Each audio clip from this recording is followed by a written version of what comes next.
as we enter max Q.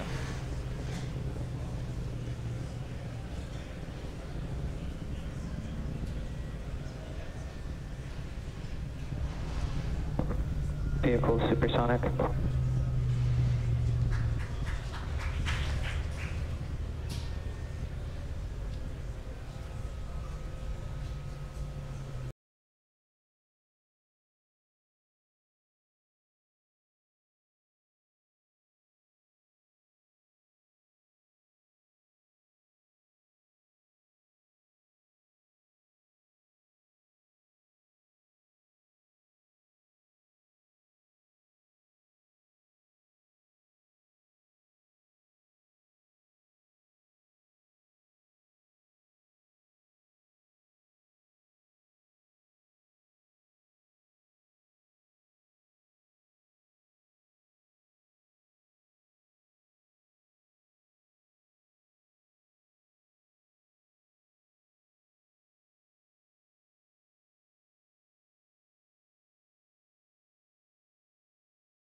This is a single engine burn that brings the vehicle speed down rapidly from about 250 meters per second all the way down to 2 meters per second in order to gently land on the drone ship.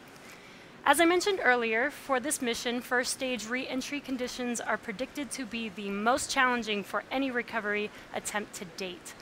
It is possible that we might lose our camera feed during the landing attempt due to the drone ship's position over the horizon, but if that happens, we will bring you an update as soon as we reestablish connection. Stage 1 landing should occur about 25 seconds following second stage engine cutoff. The entry burn will be coming up here in about 2 minutes.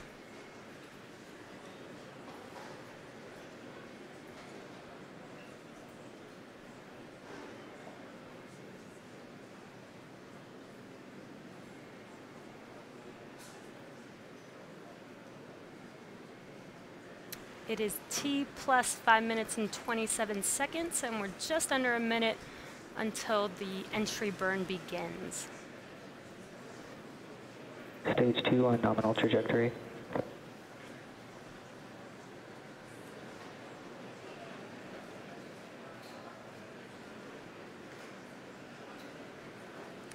So on your left screen, you can see the first stage coming down. And you'll see a bright light when the entry burn begins there. We're just about 25 seconds away from entry burn. And you can also see on your right screen the second stage.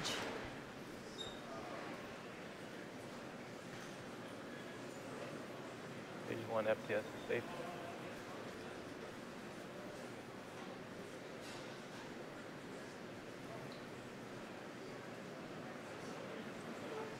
Stage 1 entry startup. And their entry burn has begun. This should last about 18 seconds.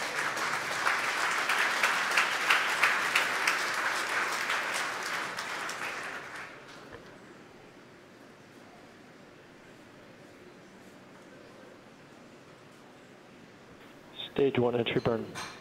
Shut down. And entry burn is complete for first stage. Next, coming up at about T+8 minutes will be a wrapped series of events. This will include the first second stage engine cutoff, or SECO-1, the start of the landing burn, followed by the first stage landing. SECO-1 and the landing burn will occur within 4 seconds of each other, followed by the stage 1 landing shortly after that. And we are at T+7 minutes and 22 seconds, so we're just under a minute to SECO-1.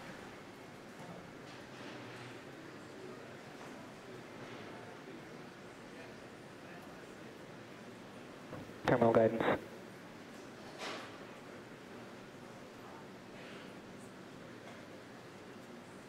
Stage 1 entry transonic.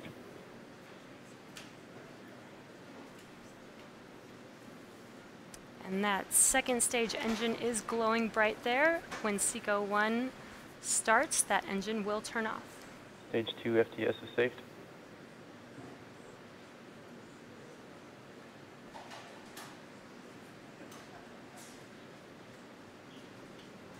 Stage 1 landing startup.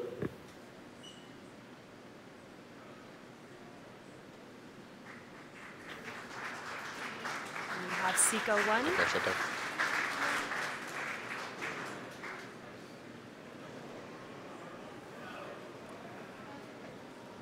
Stage 1 landing leg deployed. It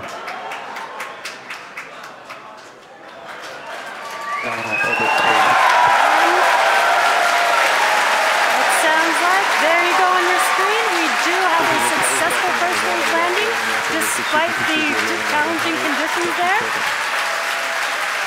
And we also got confirmation of stage 2 in good orbit.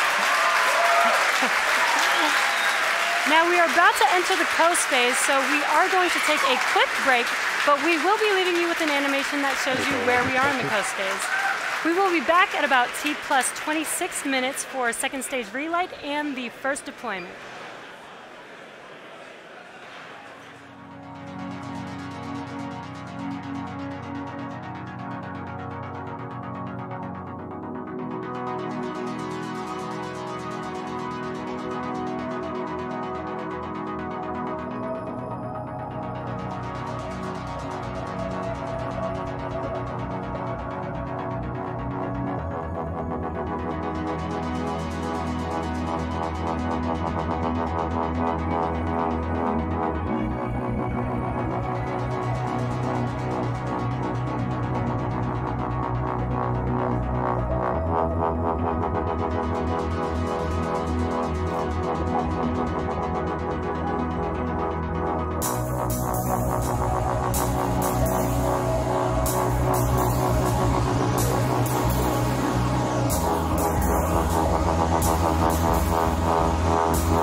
Welcome back to the webcast.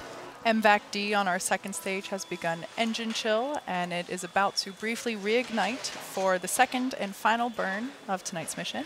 And then it will begin deployment of today's payloads. First will be SpaceIL, and then the Nusantara Satu satellite. As we mentioned earlier, another payload will be riding along on today's mission, an experimental small satellite for the U.S. Air Force Research Lab, but we won't be able to catch footage of that particular deployment this evening. We'll see a second engine start at T plus 27 minutes, and it'll be burning over Gabon for, oh, it's burning right now, there we go, lit. So you can see that gorgeous glow. It's burning over Gabon now for about a minute, and then we'll have second engine cutoff around T plus 28 minutes, 7 seconds.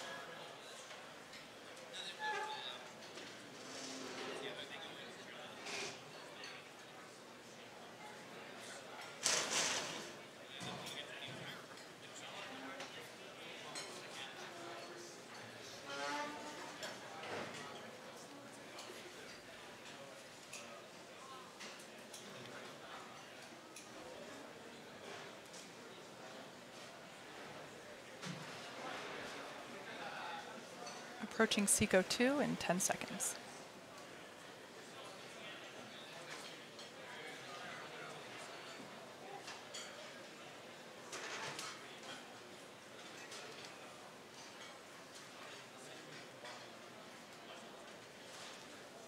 MVAC shutdown.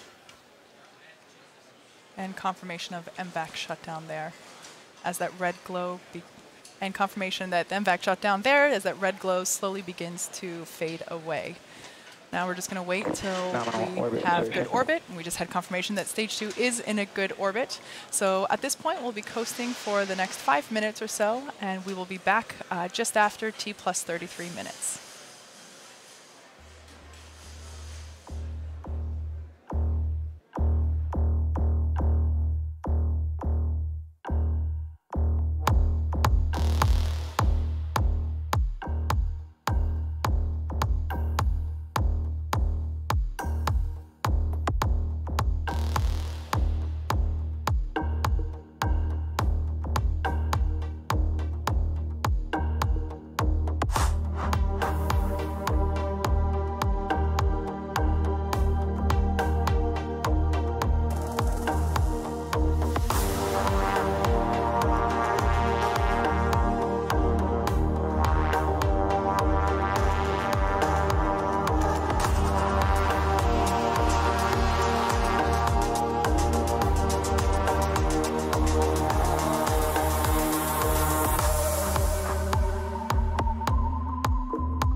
coming up on our first deployment of the night, the SpaceIL lunar lander, in just about 10 seconds from now, 18 seconds from now. Now you should be able to see this on your screen.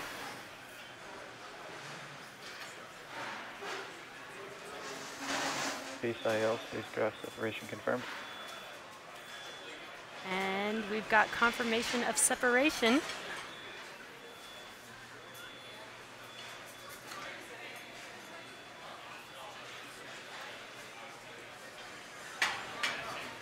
And you can kind of see that there on your screen.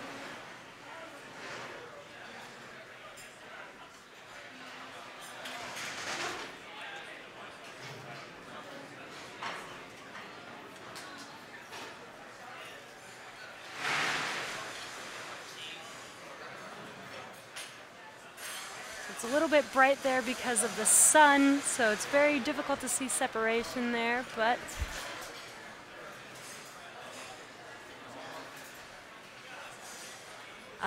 we've had a successful deployment of the SpaceIL lunar lander, a first non-governmental lander to make its way to the moon. Here's a little more insight on its journey to space. Spaceflight makes getting to space easy and affordable.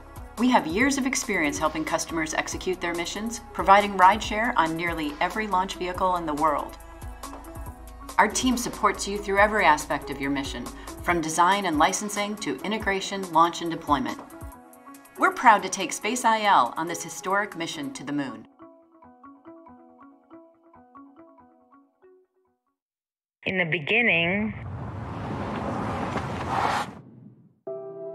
I was only an idea, a dream, a fantasy.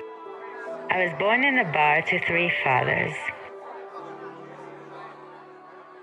Soon, I met the rest of my family. I had people who took care of me and helped me grow, and I grew and became stronger. When I met the president of our country, he told me that I carry with me the hopes and dreams of a nation. And he was right. Landing on the moon is not my only mission. I will carry with me a magnetometer to study the magnetic fields of the moon. But one of my most important missions is to inspire our kids so they can dream and explore new worlds. And my mission begins today. A couple of weeks ago, I left home and got on a plane to Cape Canaveral. I had hundreds of talented people who worked hard to prepare me for this day. I waited long enough for this moment, and I am ready. Yalla, let's get to the moon. What an exciting mission and day for SpaceIL. As Jesse mentioned earlier, that is the first privately funded lunar lander, so congratulations to the SpaceIL team. We wish your lander all the luck as it makes its way to the moon. Now we have a short 8-minute coast before we deploy Nusantara Satu, so we'll take one more quick break during this time. Stay with us, we'll be back around T plus 43.5 minutes.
Welcome back to the webcast at T plus 43.5 minutes. We're about a minute away from deployment of the Nusantara Satu satellite. If you've just joined us, we've had a really great day so far. Beautiful liftoff from Cape Canaveral, a successful landing of a rather spicy landing attempt on our drone ship, Of Course I Still Love You. Great deployment of the SpaceIL lunar lander just about a few minutes ago, and now we're just waiting for our final, our last deployment that we'll be able to see today, Nusantara Satu. So that'll be coming up just in a few seconds.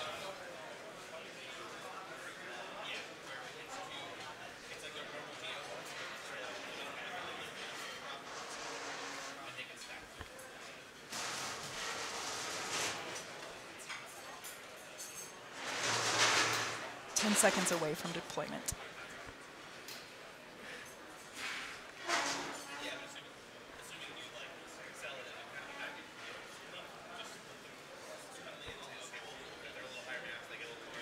And there you can see on your screen visual confirmation of deployment for the Nusantara satellite.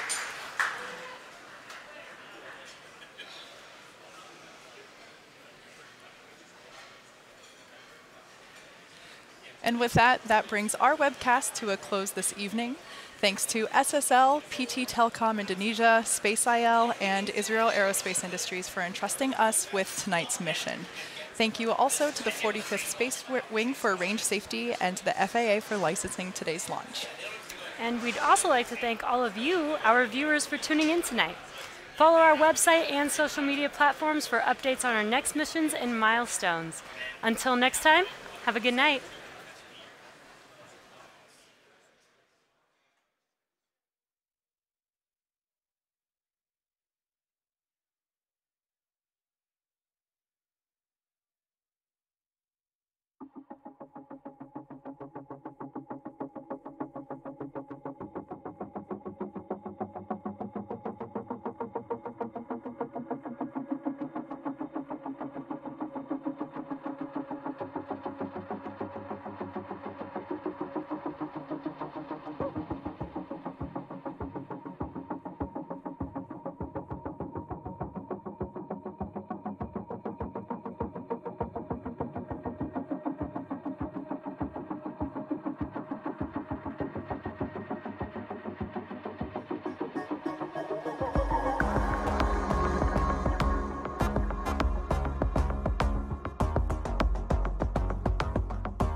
And it looks like they're using it for the Crew Dragon high altitude abort test. So this is the Max Q in-flight abort test. That's where they're going to punch it through the atmosphere right as it's at Max Q, light these Super Draco abort motors. Oh, weird. It just switched over to my live stream. That tripped me out. So they're going to light up the abort motors at Max Q, which means they turn on these babies. That Dragon capsule zips off, saving, the potential crew that won't be on there because it's, of course, uncrewed, but potentially being able to save crew from an inadvertent, rapid unscheduled disassembly of a booster. So then he goes on to say, high probability of this particular rocket getting destroyed by Dragon's supersonic abort test. Yes, this is a big risk. Otherwise, at least 20 or 30 missions for Falcon 9. Starship will take over before the Falcon 9 reaches end of life. Dang. Fleet reaches end of life. That's nuts. I'm going to you guys are going to watch me tweet real quick here, as I want to know, second stage will be a dummy stage, right? Any preparations, or I don't know how to spell. You guys are going to learn that I can't spell anything, to help make it the upper stage. This is weird. Upper stage survive the high. What's that called? High force, not G-force, high pressure load at max Q. Any special preparations to help make the upper stage survive the high pressure load at max Q. Is that how you spell dummy? Probably D-U-M-M-Y. Second stage will be second stage be the second stage be a dummy stage? Any special preparations to help make the upper stage survive the high pressure max load? You know, because they could like put some kind of shield on the payload adapter or put some kind of special bulkhead or something to make it so it could survive that point. So, yeah. There you go. Yeah, dummy. Apparently it is D-U-M-M-Y. Dummy stage. Yeah, I can't spell. That's definitely like my spelling and pronouncing things are definitely like my my worst skill.